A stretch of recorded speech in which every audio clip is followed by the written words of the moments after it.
دنیا کی خوشیوں میں حصہ نہیں لے سکتے، بلکہ وہ پادری اور نن تو دنیا میں کوئی کاروبار بھی نہیں کر سکتے.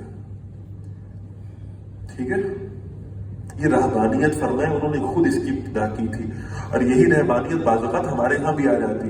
ہم سمجھتے ہیں کہ جو شخص دین کا کام کر رہا ہے اب اس کے لیے ضروری ہے کہ وہ بس ایک خاص رنگ کے کپڑے پہنے گا، پھٹے پرانے انداز میں پھرے گا، 6 مہینے نہانے سے توبہ فرما لے گا، اور یہ اس کی دینداری کا تقاضا ہے.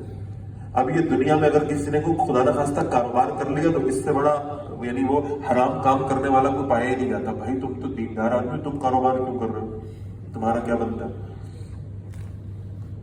نہیں بھائی، یہ دین کا مزاج نہیں ہے. یہ رہبانیت اللہ نے نہیں دی آپ کو، نہیں دی.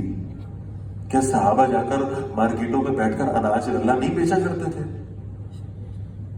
کتنی روایات اس میں موجود ہیں. کیا صحابہ لباس نہیں پہنا کرتے تھے؟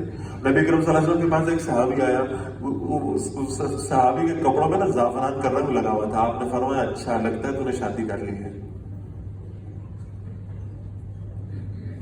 کیا صحابہ کے ہاں یہ خوشیاں نہیں تھیں؟ بالکل تھی. جائز حدود میں رہ کر جہاں اللہ نے، اللہ کے رسول نے اجازت دی ہے صلی اللہ علیہ وسلم، اس کو آپ سیلیبریٹ کریں، بہت اچھا.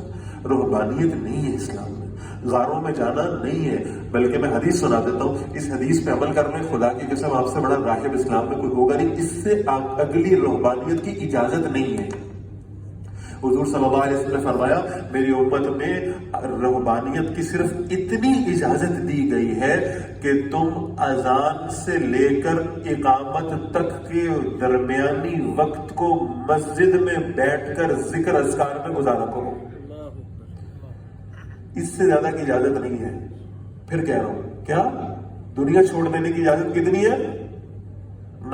اذان سے لے کر اقامت کے وقت جو درمیانی وقت ہے یہ کہاں گزارا کرو؟ مسجد میں ذکر اذکار. یعنی جب اذان شروع ہو تو اسی وقت مسجدوں کی طرف چلے جاؤ. بس اس سے زیادہ رہبانیت کی اجازت نہیں ہے تمہیں کہ تم دنیا چھوڑ دو اور غاروں میں چلے جاؤ.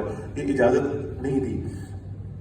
فرمایا ما كتبناها علیہم، ہم نے اس رہبانیت کو ان پر فرض نہیں کیا تھا الا ابتغاء رضوان اللہ، مگر انہوں نے ایسا کیا کہ ان کا خیال تھا کہ وہ اس سے اللہ کی رضا حاصل کر سکتے ہیں. فما رعوها حق رعایتها، پھر وہ اسے نبھا نہیں سکے جیسا اسے نبھانے کا حق تھا.